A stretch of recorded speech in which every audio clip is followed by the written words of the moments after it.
Kung makikita niyo before, itong part na to, maitim talaga siya.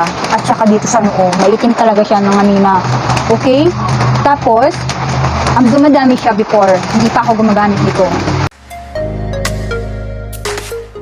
Hi guys! Welcome back to another video. For today's video, sisi-share ko na yung aking ginagamit na pang lighten ng mga dark spot ko. Finally, mga mima, ay masishare ko na sa inyo yung ginagamit kong product na talaga naman napakaganda at napaka-effective sa mga may pekas o melasma. 1 month half ko nang ginagamit kong product na to. Kaya ako naglagay ng kahit na anong makeup, foundation, powder. Kita nyo na talagang naglighten yung mga pekas ng mami nyo. Ito na yung pinaka-last na gagamitin ko na pang-tanggal ng pekas o pang-removal ng pekas. Ito na talaga guys.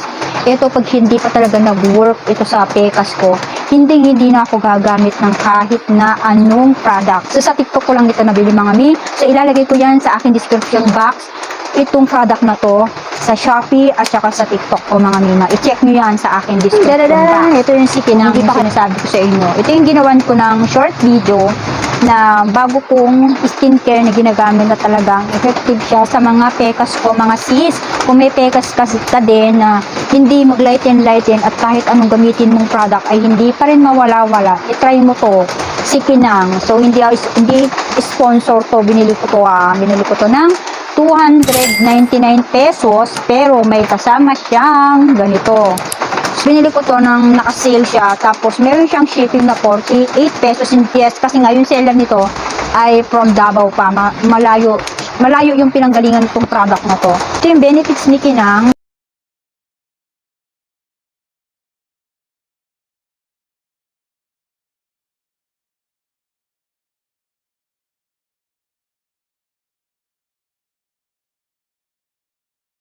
Sa loob ng kahon na to mga sis ay meron kang makikita o matatanggap na tatlong product. So yan. Meron tong dalawang serum. So yung serum nila mga mima ay for whitening din to mga mi. Tapos ito, serum.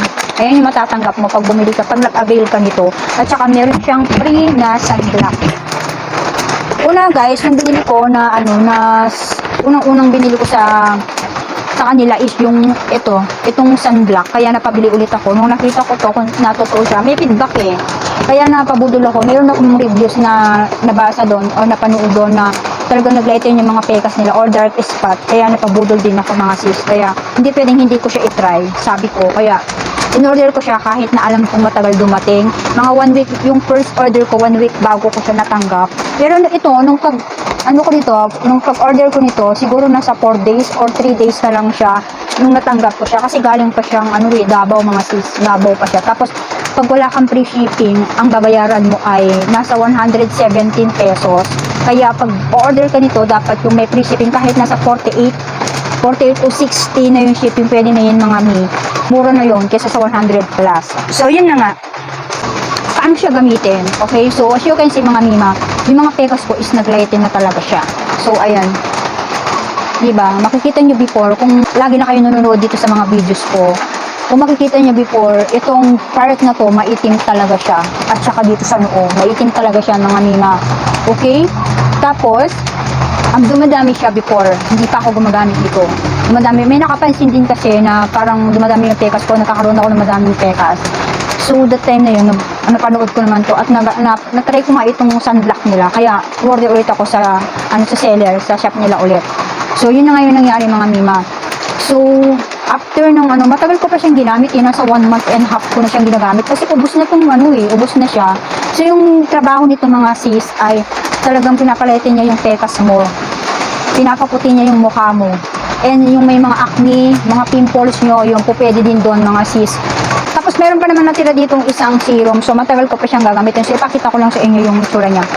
Itong serum nila, sikinang serum nila, Skin Secret Brightening Moisturizing Serum. Meron itong 20 ml. Talagang pinapaputi rin niya yung face natin. So guys, ganito naman yung itsura nito. Every night ko itong ginagamit. Okay, walang kalya yung every night. Ganito yung itsura niya. Oh, diba? Hindi siya ganun ka, yung texture niya, hindi siya ganun ka, alam mo yung ka-oil, hindi siya ganun ka-oil. Ito, papakita ko sa inyo guys. Hindi siya ganun ka-oil. Hindi katulad ng mga nagamit ko before na ma-oily siya. So, ayan. Ganyan yung itsura niya. Diba?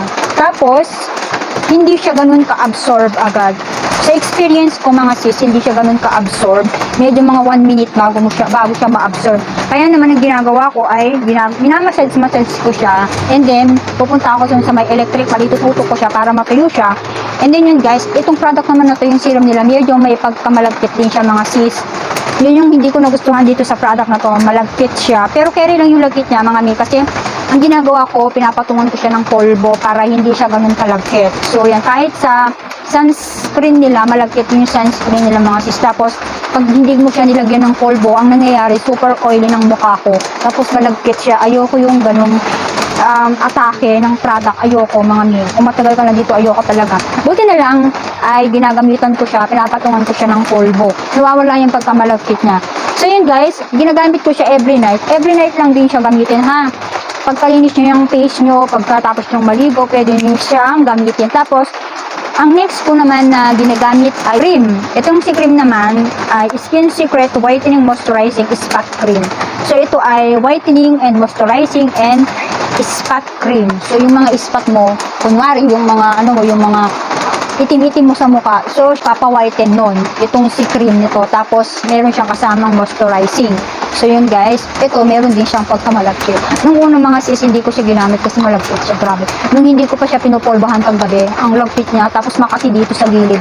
Kaya nung time na yung sunod na gamit ko sa kanya, dito na lang sa mga spot ko dito, sa may mga pigas ko siya nia-apply.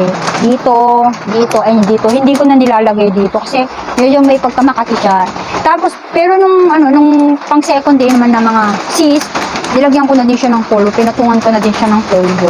So, ito maganda din to. Nakakaputi talaga siya ng face, nakaka-lighting siya ng dark spot, or kung meron kayong acne marks, maitim-itim sa mukha nyo, magiging lighting siya dahil dito sa product na to. And ito nga pala yung ginagamit ko naman sa umaga, yung Kinang sunscreen nila at meron itong SPF 80 PA+++. So, napakataas ng kanyang SPF. Talagang makocover niya yung face nyo laban sa araw. Of course, guys, kahit na hindi umaraw, kailangan nyo gumamit pa rin ng sunscreen. Sensitive sunscreen, multi-protection, water sensitive sunscreen at meron itong 50 grams. Kung bibilihin mo lang ito ng solo 150 pesos mo siya mabibili.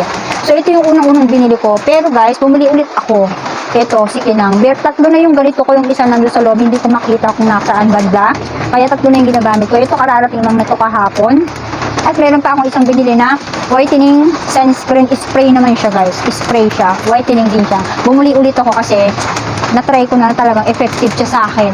Hindi ko alam sa iba kung effective din to. Pero sa akin talagang maganda siya kahit na malagkit siya. Para sa akin, carry lang sa yung lagkit niya. Kasi meron naman akong polvo. Patungan nyo na lang ng polvo. Nagtsagaan ko siya sa lagkit. Kasi, guys, effective kasi siya. Kaya kahit malagkit siya, ginagamit ko siya. Pero nawawala din naman kasi yun pag nagpolvo ka. Ito nga pala yung itsura ng cream nila, hindi ko na ipakita sa inyo. Ayan, konti na lang siya. Hindi ko siya madalas gamitin. Minsan may time na ayoko siyang gamitin. Pag tinatamad ako, hindi ko siya ginagamit. Yung ang ginagamit ko lang, yung serum lang siya. Pero, mabango yung amoy niya. Ayan, yung itsura niya. Test natin. Ganito. Yan. Tapos, ganyan siya. Ito, medyo basa-basa din siya. Hindi siya ganun kabilis ma-absorb mga sis. Ganyan, oh. Okay lang, sakto lang yung amoy niya. Mild na amoy lang siya, pero hindi siya mabango siya. So, yun. Hindi siya ganun ka-absorb. At hindi siya ganun kabilis matuyo. Mag-aantay ka din ng 1 minute. Pero yung ginagawa ko, ay, inaano ko na lang siya sa electric fan. Tinatapat ko na lang sa electric fan para mabilis siyang matuyo. After matuyo, lalagyan ko na siya ng polvo para hindi ko maramdaman yung lagkit niya. Yun yung ginagawa ko. So yun guys, itong product na to ay napaka-effective niya para sa akin. Maganda siya. Talagang ito yung nagpa-lighten ng mga dark spot ko. Tapos pumuti yung mukha ko dito. And guys, ito nga palang sunscreen nila. Tignan nyo. Meron itong 80 mataas na SPF, diba?